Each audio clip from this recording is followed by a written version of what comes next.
Hello बच्चों, कैसे हो आप सब। स्वागत है आप सभी का हमारे यूट्यूब चैनल पे। बच्चों, आज हम बात करने वाले हैं कक्षा 12 के हिंदी के कथा भारती में से एक कहानी बहादुर के बारे में। जैसा कि हम सब जानते हैं बच्चों, जो कहानी वाला हमारा भाग है, मतलब कि कथा जिसमें होती कथा कहानी, वो टोटल 5 नंबर के क्वेश्चंस पूछे जाते हैं। उसमें से 5 नंबर के क्वेश्चन में बच्चों आपको ऑप्शन रहता है, कहानी का सारांश और उद्देश्य पे संबंधित एक प्रश्न आता है। आपके सिलेबस में बच्चों 4 कहानियां हैं और मैं एक एक करके सारे कहानी का सारांश आपको बता रही हूँ। अगर आप एग्ज़ाम के टाइम में बस मेरे बताए गए इन चीज़ों को पढ़ लेंगे, ये 10 मिनट की वीडियो जो बनने वाली है उसको अगर आप देख लेंगे, तो भी वो आपके एग्ज़ाम के प्रिपरेशन के लिए मोर देन इनफ होगा और आपको 5 नंबर एग्ज़ाम में तुरंत मिल जाएंगे। तो चलिए बच्चों, शुरू करते हैं। बहादुर कहानी को जानते हैं, इसके रचयिता कौन है, क्या है, कैसे है। बच्चों, सबसे पहली बात कि बहादुर कहानी के जो रचयिता हैं, यानी कि जो कथाकार हैं, वो हैं अमरकांत अग्रणी जी। कौन है बच्चों? तो अमरकांत अग्रणी जी इसके कथाकार हैं। ठीक है। अब ये क्या थे?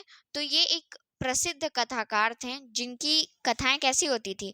मध्यम वर्ग और निम्न वर्ग की पारिवारिक परिस्थितियों पर होती थी। ठीक है बच्चों। तो किसी भी कथा का या कहानी का जब हम लोग सारांश लिखते हैं, तो उसके राइटर का नाम मोस्ट इम्पॉर्टेंट होता है, उसको सबसे पहले लिखते हैं और उसी का पॉइंट ऑफ व्यू बना करके हम और भी चीज़ों को थोड़ा 2-3 पॉइंट्स उसमें लिख देते हैं कि वो किस हिसाब के कथाकार थे और ये जो कहानी है वो किस हिसाब की कहानी है, उसका मेन जो केंद्र बिंदु है वो क्या है। ठीक है बच्चों, केंद्र बिंदु आपको एक तरीके से कह दे तो उद्देश्य आपको बताना होता है। तो चलिए बच्चों, इसको शुरू करते हैं। देखिए, आधुनिक कथा जगत में प्रेमचंद्र की कहानी कला को अक्षुण्ण रखने वाले कलाकारों में अमरकांत अग्रणी हैं। ठीक है, मतलब कि अमरकांत जी ही इस कहानी के जो हैं रचयिता है। इसी कहानियों के माध्यम से मध्यम वर्ग तथा निम्न वर्ग की पारिवारिक परिस्थितियों का सजीव, आदर्श एवं यथार्थवादी चित्रण मिलता है। यहाँ पे कॉमा रहेगा एक। ठीक है, क्या है कि इन कहानियों के माध्यम से मध्यम वर्ग और निम्न वर्ग की पारिवारिक परिस्थितियों का सजीव, आदर्श एवं यथार्थवादी चित्रण मिलता है। इनकी जो बहादुर कहानी है वो कैसी कहानी है? तो मध्यम वर्गीय परिवार में नौकरी करने वाले बहादुर नाम के पहाड़ी लड़के पर आधारित कहानी है। मतलब कि ये जो कहानी है वो किसकी कहानी है? एक लड़का है जो कि पहाड़ी लड़का है और वो कैसा है? वो उसका नाम क्या है? उसका नाम बहादुर है। वो किसी मध्यम वर्गीय परिवार में नौकरी करता है, नौकर है वो। देखिए क्या होता है इस कहानी में। अमरकांत द्वारा लिखी गई कहानी बहादुर एक मध्यम वर्गीय परिवार में नौकर के साथ परिवारजनों द्वारा किए गए अत्यधिक कटु व्यवहार की कहानी है। मतलब कि ये कहानी बहादुर की है, जो कि मध्यम वर्गीय परिवार में काम करता है, वहां पे नौकर है, लेकिन उसके साथ कैसा व्यवहार होता है? बहुत ही बुरा, कटु व्यवहार होता है। तो उसी पर यह कहानी है। लेखक ने स्वयं को इस कहानी का पात्र बनाते हुए कहानी की आत्मकथात्मक रूप में रचना की है। मतलब कि लेखक ने क्या किया है? अपने आप को ही इस कहानी का एक पात्र बना दिया है। अब वो इस कहानी में जो घर होता है जिसमें बहादुर काम कर रहा होता है, उसके वो मेल हेड होते हैं। ठीक है, मेल हेड का मतलब कि वो उस घर के मेन पिताजी, आपके बच्चों के संदर्भ में कहे तो पिताजी, और अगर पत्नी के संदर्भ में कहे तो पति, मतलब उस घर के बड़े होते हैं। ठीक है, ये उन्हीं के घर की कहानी, उन्होंने अपने घर की कहानी बताई है, एक तरीके से अपने आप को वहां पे कथात्मक रूप में रख करके। अब चलिए आगे देखते हैं। अपने से संपन्न रिश्तेदारों के घर नौकर द्वारा जुटाए सुविधा एवं शान को देखकर निर्मला, जो कि हमारे कहानीकार की पत्नी भी है, वह भी नौकर रखने का तीव्र इच्छा व्यक्त करती है। ठीक है बच्चों, अब देखिए ये तीव्र, ठीक, अब देखिए इसमें क्या लिखा हुआ है कि जो कथाकार की पत्नी है निर्मला, उस वो क्या करती है? वो अपने रिश्तेदारों के घर देखती है कि नौकर हैं, और वो देखती है कि रिश्तेदार जो है वो क्या है, नौकर जुटाए हुए हैं, शान देख रही है, सुविधा देख रही है, तो उसका भी मन ललचाता है। वो भी क्या कहती है कि हम भी नौकर रखेंगे। ठीक है, अब देखिए क्या होता है। बहादुर नेपाल का 12-13 साल का लड़का है, जो अपनी माँ के दुर्व्यवहार से तंग आकर घर छोड़कर चला जाता है। असल में जो बहादुर है उसके पिता नहीं रहते, उसकी एक माँ रहती है जो उसके साथ बहुत ही बुरा व्यवहार करती है। तो वो क्या करता है? तंग होकर के घर छोड़ करके चला जाता है। ठीक, निर्मला के परिवार में अब वह नौकर की भांति कार्य करता है, मतलब घर तो छोड़ देता है लेकिन करेगा क्या, तो वो निर्मला के घर पे नौकर की तरह काम करता है। निर्मला और उसका परिवार बहादुर के प्रति पहले तो अच्छा व्यवहार करते हैं, परंतु धीरे धीरे वो लोग कठोर होते जाते हैं। अब सुनिए, पहले जब वो आया रहता है तब वो अच्छा बिहेवियर शो करते हैं उसके आगे कि हाँ ठीक है, मतलब एक होता है ना कि पहले लोग अच्छा ही बिहेवियर शो करता है, अच्छा ही व्यवहार शो करते हैं, लेकिन धीरे धीरे लोग असली रंगत दिखाते हैं। तो वही बहादुर के साथ भी होता है कि पहले उसके साथ अच्छा व्यवहार किया रहता है तो उसको लगता है कि हाँ सब कुछ ठीक है, सब कुछ अच्छा है, लेकिन धीरे धीरे क्या होता है, धीरे धीरे वो लोग कठोर होते जाते हैं, उसको उसके साथ गलत व्यवहार करने लगते हैं, उसको मारने पीटने लगते हैं, उसको गाली देने लगते हैं, उसको परेशान करने लगते हैं, उससे बहुत ज़्यादा काम करवाने लगते हैं। ठीक, तो अब मतलब कि धीरे धीरे वो लोग अपने असली रंगत पे आ जाते हैं। अब देखिए, ऐसा नहीं है कि बहादुर कुछ गलत था, चोरी चमारी करता था या फिर कुछ और गलत व्यवहार करता था।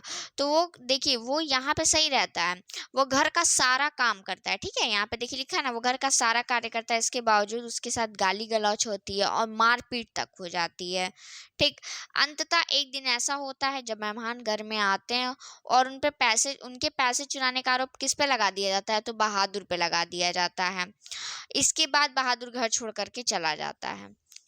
मतलब कि पहले तो बहादुर आया तो इन लोगों ने क्या किया, इन लोगों ने उसके साथ अच्छा व्यवहार किया, सब कुछ एकदम अच्छे तरीके से रहे, लेकिन धीरे धीरे उन लोगों का व्यवहार उसके प्रति कठोर होते गया। वो लोग मारते पीटते थे, बहाना ढूंढते रहते थे मारने पीटने का, गाली देने का। एक दिन क्या होता है, मेहमान आते हैं और मेहमान जब आते हैं तो उनका पैसा इधर उधर हो जाता है, तो चोरी का आरोप किस पे लग जाता है, बहादुर पर लग जाता है। अब इस घटना में भी वो बहुत मार पीट खा रहा था और उसको गाली भी दिए रहते हैं लोग, बहुत बुरा व्यवहार किए रहते हैं। तो उससे क्या होता है, जो इस व्यवहार को देख करके जो बहादुर रहता है वो घर छोड़ करके चला जाता है। अब देखिए, अब जब वो घर छोड़ करके चला गया तब क्या होता है, अब परिवार के सभी सदस्य उसको ढूंढते हैं, क्योंकि वो तो नौकर था, वो तो सारे काम करता था। उस वजह से सब लोगों को क्या किस चीज की आदत लग चुकी थी, आराम की आदत लग चुकी थी। तो वही होता है, परिवार के सभी सदस्य उसके ढूंढते हैं, लेकिन क्या होता है, अब सबको तो आराम की आदत लग चुकी है, लेकिन जो बहादुर था वो स्वाभिमानी था ना, इतना सब कुछ होने के बाद वो चला गया, अब वो नहीं आएगा। फिर देखिए, बहादुर की उपयोगिता देख कर सभी अपना घरेलू कार्य करने से घबराते थे। वही मैंने कहा कि बहादुर जो था, नौकर था, वो सारे काम करता था और कोई काम भी नहीं करता था, परंतु अब तो वो जा चुका था। अब बहादुर क्या है, अब जा चुका था, अब पछताने से कुछ भी नहीं हो सकता था। अब बहादुर को कोई भी वापस नहीं ला सकता था, क्योंकि बहादुर तब तक चीजों को बर्दाश्त कर रहा था जब तक उसकी एक सीमा थी, लेकिन जैसे ही वो सीमा पार हुई, बहादुर क्या था, बहादुर में सहनशीलता और स्वाभिमान की भावना भरी हुई थी। सहनशीलता का मतलब होता है बच्चों, जो किसी चीज को बर्दाश्त कर सके, ठीक है। तो बहादुर बर्दाश्त कर रहा था इतने दिनों से, मारपीट, बुरा व्यवहार, वो सब कुछ बर्दाश्त कर रहा था, और वो बर्दाश्त कर रहा था इसीलिए वो सहनशील था, ठीक। और स्वाभिमान का मतलब क्या होता है बच्चों, जैसे चोरी का आरोप किसी पे लगाना और जब उसने चोरी ना की तो उसके स्वाभिमान को ठेस पहुंचती है। तो जो ये चोरी वाला आरोप लगा करके उन लोगों ने मारा पीटा, तो इससे उसकी सहनशीलता भी टूट गई और स्वाभिमान भी उसका, एक स्वाभिमान पे भी आंच आ गया। तो वो क्या किया, वो घर छोड़ दिया और वहां से दूर चला गया। ठीक, तो इस कहानी में मेन क्या बताया गया कि बहादुर एक सहनशील और स्वाभिमान टाइप का व्यक्ति था। यह बच्चा था, क्योंकि 12-13 साल का ही था, तो वो एक बच्चा ही होगा। अब देखिए इसका चरित्र का ये गुण कितना अच्छा है और इसीलिए कहानी कितनी अच्छी हो जाती है। वो एक बच्चा था जिसके ना तो पिता थे, उसकी माँ भी उसके साथ कभी अच्छा व्यवहार नहीं की, दूसरे के घर नौकर वाला काम करके वो अपना जीवन यापन करता था, फिर भी लोग उसके साथ इतना बुरा करते थे, तब भी वो घर का सारा काम करता था। तो उसकी जो क्वालिटीज है, उसने अपनी क्वालिटीज को नहीं छोड़ा, उसने अपने गुण को नहीं छोड़ा। तो इस कहानी से ये आपने यहाँ का सारांश देख लिया और उद्देश्य भी पता चल गया, ठीक है बच्चों। सहनशीलता और स्वाभिमान की भावना। अब देखिए, ये आपका जो सारांश लिखने वाला आता है बच्चों, कोई भी कहानी का आप सारांश लिखेंगे तो जो शब्द सीमा होती है वो 80 होती है।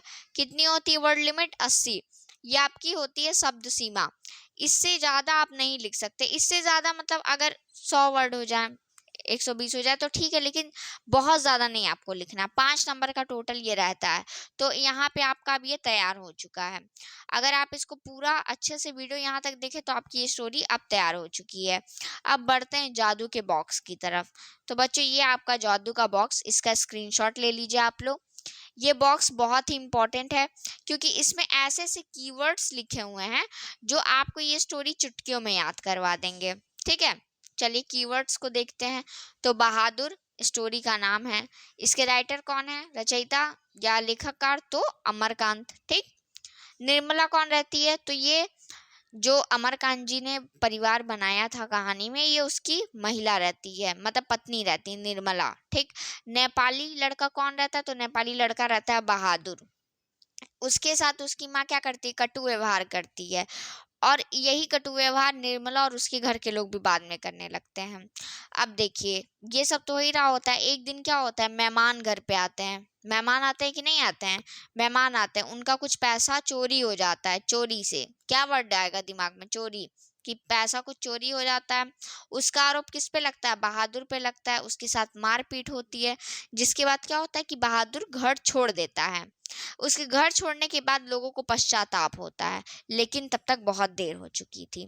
तो बच्चों, इस तरीके से इन 10 कीवर्ड से आप पूरी की पूरी बहादुर कहानी को याद कर लेंगे। तो इस कीवर्ड्स का स्क्रीनशॉट लेना ना भूलेंगे, और इस पूरे कहानी का जो सारांश है वो आपको पूरा प्रिपेयर हो चुका होगा। तो ये थी हमारी बहादुर कहानी की सारांश। और मिलते हैं नेक्स्ट वीडियो में, नेक्स्ट हिंदी के किसी टॉपिक के साथ, इम्पोर्टेंट टॉपिक के साथ। तब तक पढ़ते रहिए। Thank you so much.